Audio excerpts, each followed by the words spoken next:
Friends ಆಗೋ ಎಲ್ಲ ನನ್ನ ಕುಟುಂಬದವರೇ, ನಮಸ್ತೆ ಎಲ್ಲರಿಗೂ. ಹೇಗಿದ್ದೀರಾ ಎಲ್ಲರೂ? ನಾನಂತೂ ಸೂಪರ್ ಆಗಿದ್ದೀನಿ. ನಂತರ ನೀವು ಕೂಡ ಸೂಪರ್ ಆಗಿದ್ದೀರಿ, ಇರ್ತೀರಿ ಅನ್ನೋದೇ ನನ್ನ ಭಾವನೆ. ಬನ್ನಿ ವಾಕಿಂಗ್ ಹೋಗ್ತಾ ವಾಕಿಂಗು, ಟಾಕಿಂಗು, ಕುಕ್ಕಿಂಗು, ಸಿಂಗಿಂಗು ಎಲ್ಲ ಮಾಡೋಣ ಇವತ್ತು, ಅಲ್ವಾ? ಒಂದೇ ರೀತಿ ಇರಬಾರ್ದಲ್ವಾ, ಎಲ್ಲ ಚೇಂಜ್ ಇರಬೇಕು. ಹಾಗಾಗಿ ಬನ್ನಿ ವಾಕಿಂಗ್ ಮಾಡ್ತಾ ನಿಮಗೆ ವಿಡಿಯೋ ಮಾಡ್ತಾ ನಿಮ್ಮ ಜೊತೆ ಮಾತಾಡ್ತೀನಿ. ನಾನು ಬೆಳಿಗ್ಗಿನ ಮಾರ್ನಿಂಗ್ ವಾಕ್ ಅಂತೂ ಹೋಗಲಿಲ್ಲ. ಈಗ ಸ್ವಲ್ಪ ಚಳಿ ಕಡಿಮೆ ಆಗ್ತಾ ಇದೆ, ಆದರೂ ಮಕ್ಕಳಿದ್ರು ಇದೆಲ್ಲ ಅಂತ ಮಾರ್ನಿಂಗ್ ವಾಕೇ ಬಿಟ್ಟು ಹೋಗಿಬಿಟ್ಟಿದೆ.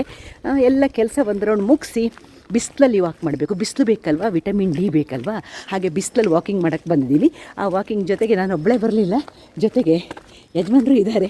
ಇಬ್ಬರು ಸೇರಿ ಮಾರ್ನಿಂಗ್ ವಾಕ್ ಮಾಡ್ತಾ ಇದ್ದೀವಿ.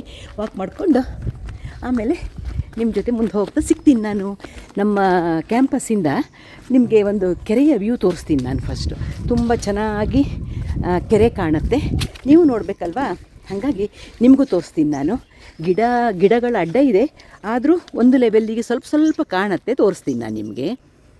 ನೋಡಿ, ಕೆರೆ ನಮ್ಮ ಕ್ಯಾಂಪಸ್ಸಿಂದ ಪಕ್ಕಕ್ಕೆ ಕೆರೆ ಇದೆ, ಕಾಣ್ತಾ ಇದೆ ಅಂತ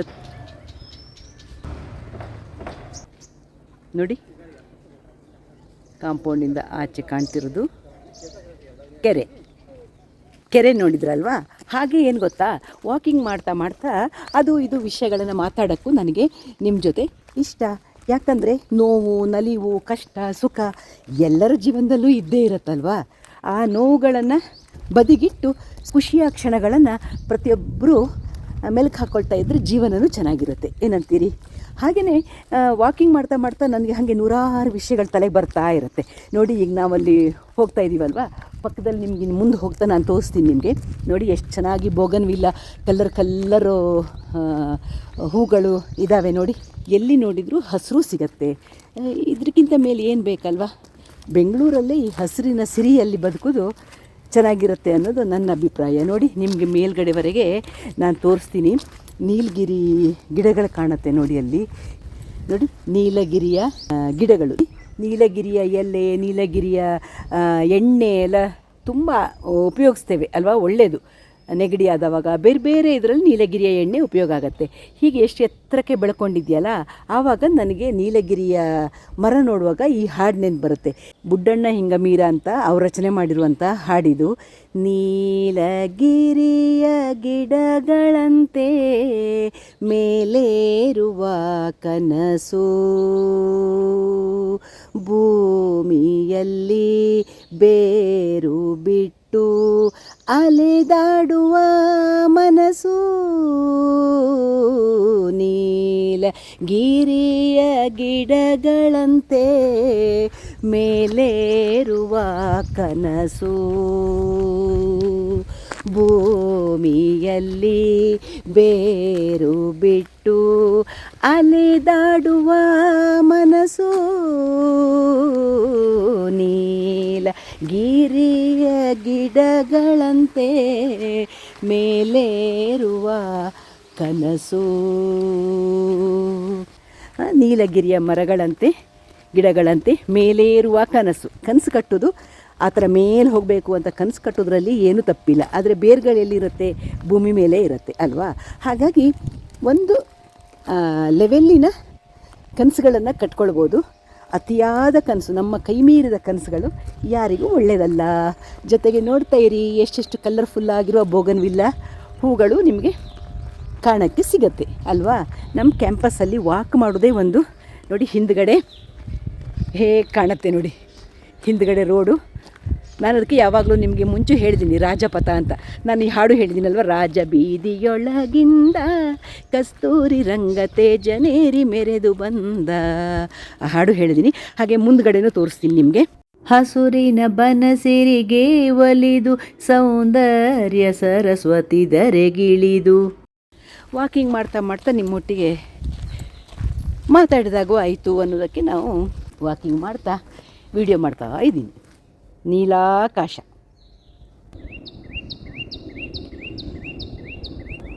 ಚಿಕ್ಕ ಹಕ್ಕಿ ಅಲ್ಲಿ ವಯರ್ ಮೇಲೆ ಕೂತು ಎಷ್ಟು ಚೆನ್ನಾಗಿ ಕೂಗ್ತಾ ಇದೆ ಗೊತ್ತಾ ನೋಡಿ. ಅದರ ಸೌಂಡ್ ಕೇಳಿಸ್ತು ಅಂತ ತಿಳ್ಕೊಂಡಿದ್ದೀನಿ ನಾನು ನಿಮಗೆ. ಹಕ್ಕಿಗಳ ಕಿಚಿಪಿಚಿ ಶಬ್ದ, ಅದರೊಟ್ಟಿಗೆ ಏರೋಪ್ಲೇನ್ಗಳಂತೂ ಎಷ್ಟೊಂದು ಹಾರಾಡ್ತಾ ಇರುತ್ತವೆ, ಅದು ಕಾಣ್ತಾ ಇರುತ್ತೆ ನಮ್ಮ ಕ್ಯಾಂಪಸಲ್ಲಿ. ವಾಕಿಂಗ್ ಮಾಡುವಾಗೆಲ್ಲ ಒಂದರ ಹಿಂದೆ ನೋಡಿ ಏರೋಪ್ಲೇನ್ಗಳು ಬರ್ತಾ ಇರುತ್ತೆ. ಹಾಗೆ ತರಾವರಿ ಎಲ್ಲಿ ನೋಡಿದರೂ ಹಸಿರು ಗಿಡ ಮರ, ಈ ಥರ ಮಂಗಗಳು ಬರ್ತಿರ್ತವೆ, ಎಲ್ಲ ನೋಡೋಕ್ಕೂ ಸಿಗತ್ತೆ. ವಿಮಾನದ ಶಬ್ದವೇ ಒಂಥರ ಖುಷಿ ಕೊಡುತ್ತೆ ನೋಡಿ. ಬಣ್ಣ ಬಣ್ಣದ ಬಣ್ಣ ನನ್ನ ಒಲವಿನ ಬಣ್ಣ ಅನ್ನೋ ಹಾಗೆ ಬಣ್ಣ ಬಣ್ಣದ ಹೂಗಳು ನೋಡಿ. ಅಷ್ಟೊತ್ತಿಗೆ ಇನ್ನೊಂದು ಏರೋಪ್ಲೇನು ಬಂತು. ಹೀಗೆ ನಿಮಗೆಲ್ಲ ನಮ್ಮ ಕ್ಯಾಂಪಸಲ್ಲಿ ವಾಕಿಂಗ್ ಮಾಡ್ತಾ ತೋರಿಸಿದರೆ ನನಗೂ ಎಷ್ಟೊಂದು ಖುಷಿನೂ ಸಿಗ್ತಾ ಇರುತ್ತೆ. ವಾಕಿಂಗ್ ಮಾಡಿ ಬಂದರೆ ಖುಷಿ. ಸುಮಾರು ವಾಕಿಂಗ್ ಮುಗಿಸಿ ಈಗ ಮನೆ ಕಡೆಗೆ ವಾಪಸ್ ಹೋಗ್ತಾ ಇದ್ದೀನಿ. ಮನೆಗೆ ಅಡುಗೆ ಎಲ್ಲ ಆಗಿದೆ, ಆದರೂ ಇನ್ನೊಂದು ಅಡುಗೆ ರೆಡಿ ಮಾಡೋಕ್ಕೂ ಇದೆ. ಅದನ್ನು ನಿಮ್ಗೆ ತೋರಿಸಿ ಇವತ್ತಿನ ವೀಡಿಯೋನ ಎಂಡ್ ಮಾಡ್ತೀನಿ ನಾನು. ಬನ್ನಿ ಮನೆಗೆ ಹೋಗೋಣ. ಈಗ ವಾಕಿಂಗ್ ಮುಗಿಸಿ ಬಂದು ನಾಳೆಗೆ ದೋಸೆ ಹಿಟ್ಟು ರುಬ್ಬಿದೆ. ಇದು ನಾನು ಮಿಲೆಟ್ಟಿಂದ ಮಾಡುವಂಥ ದೋಸೆ ಹಿಟ್ಟನ್ನು ರುಬ್ಬಿ ಇಟ್ಟಿದ್ದೀನಿ. ಸೇಮ್ ಉದ್ದಿನ ದೋಸೆ ಹೇಗೆ ಮಾಡ್ತೀರೋ ಅದೇ ಥರನೇ, ಏನು ವ್ಯತ್ಯಾಸ ಇಲ್ಲ. ಫಾಕ್ಸ್ ಸ್ಟೈಲ್ ಮಿಲೆಟ್ ಇರುತ್ತಲ್ಲ, ಇದು ಫಾಕ್ಸ್ ಸ್ಟೈಲ್ ಮಿಲೆಟ್ಟು ನೆನೆಸಿಟ್ಟಿದ್ದೆ. ಅದಕ್ಕೆ ಉದ್ದಿನಬೇಳೆ, ಮೆಂತೆ, ಸ್ವಲ್ಪ ಅವಲಕ್ಕಿ ಇಷ್ಟು ಹಾಕಿಬಿಟ್ಟು ರುಬ್ಬಿಟ್ಟಿರುವಂಥ ಹಿಟ್ಟು. ಹುಳಿ ಬರಬೇಕಲ್ಲ ನಾಳೆಗೆ. ಈಗ ಸ್ವಲ್ಪ ವೆದರ್ ಕೋಲ್ಡ್ ಇರೋದಕ್ಕೆ ಅಷ್ಟು ಸ್ವಲ್ಪ ಹುಳಿ ಬರೋದಿಲ್ಲ. ಇಷ್ಟೊತ್ತಿಗೆ ರುಬ್ಬಿಟ್ಬಿಟ್ರೆ ಕರೆಕ್ಟ್ ಆಗುತ್ತೆ. ಮಧ್ಯೆ ಒಂದೊಂದು ಸ್ವಲ್ಪ ಅಕ್ಕಿ ಬದಲು ಇದೆಲ್ಲ ಹಾಕಿ ದೋಸೆ ಹಿಟ್ಟು ಮಾಡ್ತೀನಿ ನಾನು. 2 ದಿನಕ್ಕಂತೂ ಆಗತ್ತೆ ನಾವು ಮಾಡಿ ಇಟ್ಟರೆ. ಇವತ್ತು ರವೆ ಇಡ್ಲಿ ಆಯಿತು, ಅದಕ್ಕೆ ನಾಳೆಗೆ ದೋಸೆ ಇರಲಿ. ನಾಳೆ ಬೆಳಿಗ್ಗೆ ತಿಂಡಿಗೆ ಚೆನ್ನಾಗಿ ಹುಳಿ ಬರುತ್ತೆ. ನಾನೀಗ ಒಂದು ಲಿಂಬೆಹಣ್ಣಿನ ಗೊಜ್ಜು ನಾನು ಮುಂಚೆ ತೋರಿಸಿ ನಿಮಗೆ. ಆ ಲಿಂಬೆಹಣ್ಣಿನ ಗೊಜ್ಜು ಮಾಡ್ತೀನಿ, ಹೇಗೆ ಮಾಡೋದು ಅನ್ನೋದನ್ನು ನಿಮ್ಗೆ ನಾನು ತೋರಿಸ್ಕೊಡ್ತೀನಿ. ಬನ್ನಿ ನೋಡಿ. ಲಿಂಬೆಹಣ್ಣಿನ ಗೊಜ್ಜು ಮಾಡೋದಕ್ಕೆ ಏನೇನು ಬೇಕು ಅಂತ ತೋರಿಸ್ಕೊಡ್ತೀನಿ. ತೆಂಗಿನಕಾಯಿ, ಆಮೇಲೆ ಖಾರಕ್ಕೆ ನಿಮ್ಗೆ ಎಷ್ಟು ಬೇಕೋ ಅಷ್ಟು ಹಸಿಮೆಣಸು, 1/4 ಚಮಚ ಹಸಿ ಸಾಸಿವೆ, ರುಚಿಗೆ ಬೇಕಾದಷ್ಟು ಉಪ್ಪು, ಬೆಲ್ಲ, ಸ್ವಲ್ಪ ಸಿಹಿ ಹುಳಿ ಖಾರ ಎಲ್ಲ ಇರುತ್ತೆ ಇದು. ಬೆಲ್ಲ ರುಚಿಗೆ ಬೇಕಾದಷ್ಟು, ಲಿಂಬೆಹಣ್ಣು ರಸ ಹಿಂಡ್ಕೊಳ್ಬೇಕು, ಹಾಗೆಯೇ ಸ್ವಲ್ಪ ಅರಿಶಿನ ಪುಡಿ ಹಾಕಬೇಕು. ನಾನು ನಿಮಗೆ ತೋರಿಸ್ತೀನಿ. ಈಗ ಮಿಕ್ಸಿ ಜಾರ್ ತಗೊಂಡೆ. ಮಿಕ್ಸಿ ಜಾರಿಗೆ ನಾನೀಗ ತೆಂಗಿನಕಾಯಿ ಹಾಕ್ಕೊಂಡೆ. ಎಲ್ಲ ನಾನು ಹಸಿಮೆಣಸಿನ್ಕಾಯಿ ಎಲ್ಲ ತೊಳೆದು ಇಟ್ಕೊಂಡಿದ್ದೀನಿ. 4 ಹಸಿಮೆಣಸಿನ್ಕಾಯಿ ಹಾಕಿದೆ. ಹಾಗೆಯೇ 1/4 ಚಮಚ ಸಾಸಿವೆ ಇಟ್ಕೊಂಡಿದ್ದೀನಲ್ವಾ, ಇದನ್ನು ಡೈರೆಕ್ಟಾಗಿ ಹಾಕಬೇಕು.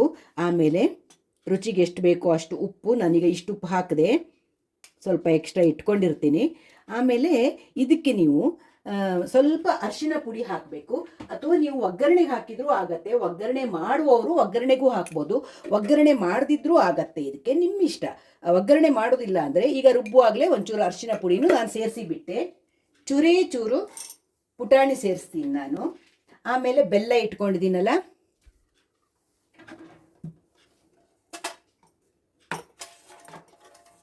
ಬೆಲ್ಲನ್ನು ರುಬ್ಬಕ್ಕೆ ಹಾಕಿಬಿಡಬೇಕು. ಬೆಲ್ಲನ್ನು ಹಾಕಿದೆ. ಇದನ್ನೀಗ ತರಿಯಾಗಿ ಒಂದ್ಸಲ ಗರ್ರ ಅನಿಸಿ ಆಮೇಲೆ ಲಿಂಬೆ ರಸ ಹಿಂಡ್ತೀನಿ ನಾನು. ಇದಿಷ್ಟು ಸಾಮಾನನ್ನು ನಾನು ಹಿಂಗೆ ರುಬ್ಕೊಂಡು ಬಂದೆ. ಈಗ ನಾನು ಲಿಂಬೆ ರಸನ್ನ ತೆಗೆದಿಟ್ಕೊಂಡಿದ್ದೀನಲ್ಲ, ಇಲ್ಲಿ ಲಿಂಬೆ ರಸನ್ನ ಇದಕ್ಕೆ ಸೇರಿಸ್ತೀನಿ. ಈಗ ಹಾಗೆಯೇ ಸ್ವಲ್ಪ ನೀರು ಸೇರಿಸ್ತೀನಿ. ಇದನ್ನೀಗ ನೈಸಾಗಿ ರುಬ್ಕೊಂಡು ಬರ್ತೀನಿ ನಾನು. ನೋಡಿ ಫ್ರೆಂಡ್ಸ್, ಲಿಂಬೆ ಹಣ್ಣಿನ ಗೊಜ್ಜು ರೆಡಿ ಆಯಿತು. ಇನ್ನೊಂದು ಚೂರು ನೀರು ಹಾಕಿ ಮಿಕ್ಸಿ ಜಾರ್ ತೊಳೆದು ಸೇರಿಸ್ತೀನಿ ನಾನು. ತುಂಬ ಟೇಸ್ಟಿಯಾಗಿರುತ್ತೆ ಇದು. ಅನ್ನ ಕಲಿಸ್ಕೊಂಡು ಊಟ ಮಾಡೋಕ್ಕೆ ತುಂಬ ಚೆನ್ನಾಗಿರುತ್ತೆ. ಇದಕ್ಕೆ ಬೇಕಾದವರು ಒಗ್ಗರಣೆ ಕೊಟ್ಕೊಳ್ಬೋದು, ಬೇಡ ಅಂದರೆ ಒಗ್ಗರಣೆನೂ ಕೊಡೋದು ಬೇಡ, ಏನು ಬೇಡ, ಹೀಗೆ ಅನ್ನ ಕಲಿಸ್ಕೊಂಡು ಊಟ ಮಾಡ್ಬೋದು. ನಾನೊಂದು ಒಗ್ಗರಣೆ ಮಾಡ್ತೀನಿ. ಈಗ ಒಗ್ಗರಣೆನ ಚಟ್ನಿಗೆ ಸೇರಿಸಿದೆ. ಸೂಪರ್ ಆಗಿರುವಂತಹ ಲಿಂಬೆಹಣ್ಣಿನ ಗೊಜ್ಜು ಇದು. ಚಟ್ನಿ ಅನ್ನೋಕ್ಕಾಗಲ್ಲ, ಸ್ವಲ್ಪ ನೀರಾಗಿರುತ್ತೆ. ಲಿಂಬೆಹಣ್ಣಿನ ಗೊಜ್ಜು ರೆಡಿ ಆಯಿತು. ಈ ಗೊಜ್ಜು ಫ್ರೆಂಡ್ಸ್, ಲಿಂಬೆಹಣ್ಣಿನ ಗೊಜ್ಜು ಇದೆಯಲ್ಲ, ಅನ್ನಕ್ಕೆ ಕಲಿಸ್ಕೊಂಡು ತಿಂತಾ ಇದ್ದರೆ ನಿಮಗೆ ಇನ್ನೊಂದು ಇಷ್ಟಿಷ್ಟು ಅನ್ನ ಎಕ್ಸ್ಟ್ರಾ ಒಳಗೆ ಹೋಗ್ತಾನೇ ಇರುತ್ತೆ. ಅಷ್ಟು ಟೇಸ್ಟಿಯಾಗಿರುತ್ತೆ. ಖಾರ ಹುಳಿ ಸಿಹಿ ಉಪ್ಪು ಎಲ್ಲನೂ ಇರುತ್ತೆ ಇದರಲ್ಲಿ. ತುಂಬ ರುಚಿಯಾಗಿರುತ್ತೆ. ನೀವು ಒಂದ್ಸಲ ಟ್ರೈ ಮಾಡಿ. ನಾನು ಮೊದಲು ತೋರಿಸಿದ್ದೀನಿ ಇದ್ರ ರೆಸಿಪಿನ. ಇವತ್ತು ನಾನು ಮಾಡ್ತಾ ಇದ್ನಲ್ಲ, ಇವತ್ತು ಊಟಕ್ಕೆ ಮಾಡಿದ್ದೀನಲ್ವ, ಅದಕ್ಕೆ ನಿಮಗೂ ತೋರಿಸ್ದೆ ಅದನ್ನು. ಇವತ್ತಿನ ಊಟಕ್ಕೆ ನೋಡಿ, ಬದನೆಕಾಯಿ ಈರುಳ್ಳಿ ಸಾಂಬಾರು, ಕೊತ್ತಂಬರಿ ಸೊಪ್ಪು ಕಟ್ ಮಾಡಿ ಹಾಕ್ತಾ ಇದ್ದೀನಿ. ಅದಕ್ಕೆ ಹಾಕಿದೆ ಲಿಂಬೆಹಣ್ಣಿನ ಗೊಜ್ಜು, ಸಲಾಡು, ಬೆಳಿಗ್ಗೆ ಇಡ್ಲಿ ನೋಡಿ, ಎಷ್ಟೊಂದು ಮಸಾಲೆ ಇಡ್ಲಿ, ಎಷ್ಟೊಂದು ಇಡ್ಲಿ ಉಳ್ಕೊಂಡಿದೆ. ಹಾಗಾಗಿ ಅದ್ರ ಚಟ್ನಿನೂ ಇದೆ, ಬೆಳಿಗ್ಗೆ ಇಡ್ಲಿಗೆ ಮಾಡಿ ಚಟ್ನಿನೂ ಇದೆ. ಅದಕ್ಕೆ ಇವತ್ತು ಚಪಾತಿ, ಜೋಳದ ರೊಟ್ಟಿ ಆ ಥರ ಏನೂ ಮಾಡಲಿಲ್ಲ. ಇಲ್ಲ ಮುದ್ದೆ ಮಾಡಬೇಕು ಅಂತ ಇದ್ದವಳು, ಮುದ್ದೆ ಮಾಡಲಿಲ್ಲ. ಹಾಗಾಗಿ ನಾನಿವತ್ತು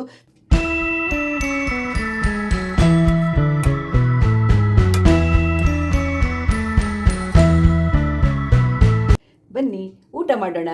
ಮಧ್ಯಾಹ್ನದ ಊಟದ ಸಮಯ 1:15 ಗಂಟೆ ಆಯಿತು. 1:15 ಊಟ ಮಾಡಬೇಕು ಅಂತ ಮಾಡಿದ್ವಿ. ವಾಕಿಂಗ್ ಮಾಡಿ ಬರ್ತಾ ಲೇಟ್ ಆಯಿತು. 1:15 ಗಂಟೆ ಆಯ್ತು. ಈಗ 1:15 ಗಂಟೆ ನಿಮಗೂ ತೋರಿಸ್ತೀನಿ ನಾನು ಗಂಟೆನ. ನೋಡಿ, 1:15 ಗಂಟೆ. ಈಗ ನಾವು ಊಟ ಮಾಡ್ತೀವಿ. ಬನ್ನಿ, ನೀವು ನಮ್ಮ ಜೊತೆ ಊಟ ಮಾಡ್ಬೋದು. ನೋಡಿ ಫ್ರೆಂಡ್ಸ್, ಈ ಲಿಂಬೆಹಣ್ಣಿನ ಗೊಜ್ಜಿಗೆ ಒಂದು ಸ್ವಲ್ಪ ಕೊಬ್ಬರಿ ಎಣ್ಣೆ ಹಾಕ್ಕೊಳ್ಬೇಕಾಯ್ತಾ.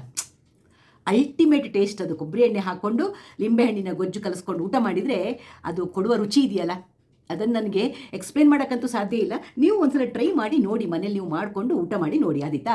ನೋಡಿ, ನಾನೀಗ ಲಿಂಬೆಹಣ್ಣಿನ ಗೊಜ್ಜು ಹಾಕ್ಕೊಂಡು ಕಲಿಸ್ಕೊಳ್ತೀನಿ ಅನ್ನಕ್ಕೆ. ಲಿಂಬೆಹಣ್ಣಿನ ನೀರುಗೊಜ್ಜಿಗೆ ಕೊಬ್ಬರಿ ಎಣ್ಣೆ ಹಾಕ್ಕೊಂಡು ಸೈಡಿಗೆ ಸೌತೆಕಾಯಿ, ಈರುಳ್ಳಿ, ಇದಕ್ಕೆ ಈರುಳ್ಳಿ ಕಚ್ಕೊಂಡು ಊಟ ಮಾಡಬೇಕು. ಆವಾಗ ಸಖತ್ ಟೇಸ್ಟ್ ಕೊಡುತ್ತೆ. ನೋಡಿ, ಆಹಾ,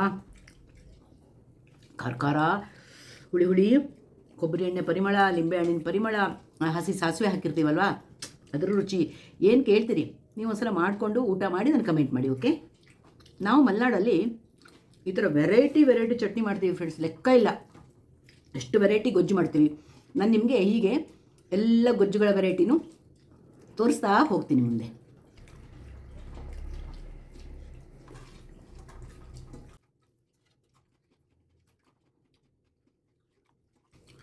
ಊಟ ಮುಗಿಸಿ ನಿಮ್ಮ ಜೊತೆ ಸಿಗ್ತೀನಿ ನಾನು, ಆಮೇಲೆ ಮಾತಾಡೋಣ.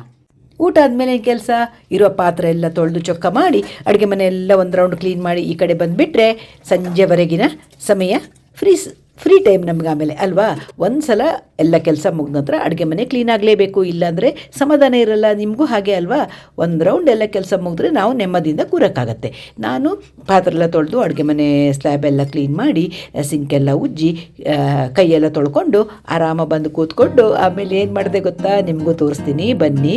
ನೋಡಿ, ಒಂದು ಸಲ ಎಲ್ಲ ಕ್ಲೀನಿಂಗು ಆಯಿತು, ಕೈ ತೊಳ್ಕೊಂಡಾಯಿತು, ಅಡುಗೆ ಮನೆಯ ಒಂದು ಟ್ರಿಪ್ ತೋರಿಸ್ತೀನಿ ನಿಮಗೆ. ಬನ್ನಿ ಸೀದಾ ಈಗ.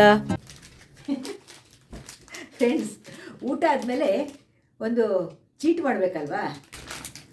ನೋಡಿ, ನಾನು ಎಷ್ಟು ಎಕ್ಸಸೈಸ್ ಮಾಡಲಿ, ವಾಕಿಂಗ್ ಮಾಡಲಿ, ಮಧ್ಯೆ ಈ ಥರ ಒಂದೊಂದು ಚೀಟ್ ಅಂತೂ ಮಾಡೇ ಮಾಡ್ತೀನಿ. ಫ್ಯಾಮಿಲಿ ಪ್ಯಾಕ್ ಮಕ್ಕಳೆಲ್ಲ ಬಂದಾವಾಗ ಸರಿ ತಂದು ತಿಂದಾಗಿದೆ. ಈಗ ನಾನು ಇದು ತರಿಸಿದ್ದೆ ಮಕ್ಕಳಿರುವಾಗ, ಮೊಮ್ಮಗಂಗೆ ಇಷ್ಟ ಇತ್ತಿದ್ದು. ಇದು ಗೋಝೀರೋ ಅಂತ, ಇದು ಕ್ಯಾಲೋರಿ ಕಮ್ಮಿ ಇರುತ್ತೆ ಇದರಲ್ಲಿ. ಹಾಗಾಗಿ ಲೋ ಕ್ಯಾಲೋರಿ ಐಸ್ ಕ್ಯಾಂಡಿ ಇದು. ಅದಕ್ಕೆ ಅಪರೂಪಕ್ಕೆ ಒಂದೊಂದು ದಿವಸ ಆಸೆ ಆದವಾಗ ಅದನ್ನೆಲ್ಲ ನೋಡಬಾರ್ದು ಫ್ರೆಂಡ್ಸ್. ನನಗೆ ಗಾಲ್ ಬ್ಲಾಡರ್ ಆಪ್ರೇಷನ್ ಆಗಿರೋದಕ್ಕೆ ಐಸ್ ಕ್ರೀಮ್ ಮತ್ತು ಚಾಕ್ಲೇಟ್ಸ್ ತಿನ್ನಬಾರ್ದು ಅಂದಿದ್ದಾರೆ. ಬಟ್ ಮಗಳು ಫಾರಿನಿಂದ ಚಾಕ್ಲೇಟ್ಸ್ ಚೆನ್ನಾಗಿ ತಂದಿದ್ದು ಸರಿ ತಿಂದೆ. ತಿಂದಾದರೆ ಐಸ್ ಕ್ರೀಮು ಏನು ಮಾಡ್ತೀನಿ, ಚಪ್ಪಲ ಅಂತಾರೆ ನನಗೆ. ಐಸ್ ಕ್ರೀಮ್ ಅಂದರೆ ಚಪ್ಪಲ. ಅದಕ್ಕೆ ಕ್ಯಾಂಡಿ ತರಿಸಿದ್ದೀನಿ, ಲೋ ಕ್ಯಾಲೋರಿ ಅಲ್ವಾ ಅಂತ ತರಿಸಿದ್ದೀನಿ, ತಿನ್ನೋದಷ್ಟೇ. ನನ್ನ ಯಜಮಾನ್ರಿಗೇನು ಅಷ್ಟು ಇಷ್ಟ ಇಲ್ಲ ಐಸ್ ಕ್ರೀಮು, ನಾನು ತಿಂತೀನಲ್ಲ ಅದಕ್ಕೆ ನನ್ನ ಜೊತೆಗೆ ಅವರು ತಿಂತಾರೆ ಅಷ್ಟೇ. ಇಲ್ಲ ಅಂದರೆ ಅವರಿಗೇನು ಐಸ್ ಕ್ರೀಮ್ ಇಷ್ಟನಾ, ಅವ್ರಿಗೆ ಫ್ಯಾಮಿಲಿ ಪ್ಯಾಕ್ ತುಂಬ ಇಷ್ಟ. ಅದರಲ್ಲಿ ಕೆಲವು ಫ್ಲೇವರ್ ಇದೆ ಆಯಿತಾ, ಅವುಗಳೆಲ್ಲ ತುಂಬ ಇಷ್ಟ. ಬಟ್ ಫ್ಯಾಮಿಲಿ ಪ್ಯಾಕ್ ಮೊನ್ನೆಯಿಂದ ತಂದು ತುಂಬ ತಿಂದಾಗಿದೆ. ಅದಕ್ಕೆ ಇವತ್ತು ಬೇಡ ಅಂತ ಈ ಥರ ತರಿಸಿದೆ. ರಾಸ್ಪ್ಬೆರಿ ಫ್ಲೇವರ್ ಇದು. ಇದರಲ್ಲಿ ಆ್ಯಡೆಡ್ ಶುಗರ್ ಇಲ್ಲ ಅಂತೆ, ವೆರಿ ಲೋ ಕ್ಯಾಲೋರಿ ಅಂತೆ. ಅದಕ್ಕಾಗಿ ನಾನು ತಿನ್ನಬೇಕು ಅಂತ ಆಸೆ ಆದರೆ ಸ್ವಲ್ಪ ಕಾಸ್ಟ್ಲಿ, ಅಪರೂಪಕ್ಕೆ ಇದನ್ನೇ ತರಿಸಿ ತಿನ್ನೋದು ನಾವಿಬ್ಬರು.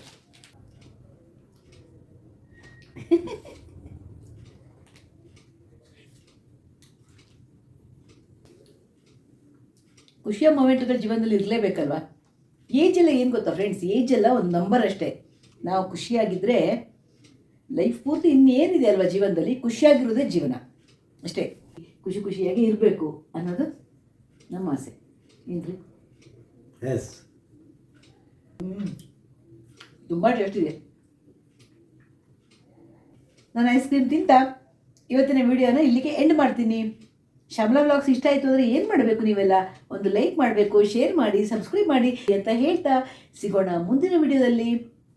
ಬಾಯ್ ಎಲ್ಲರಿಗೂ, ನಮಸ್ತೆ.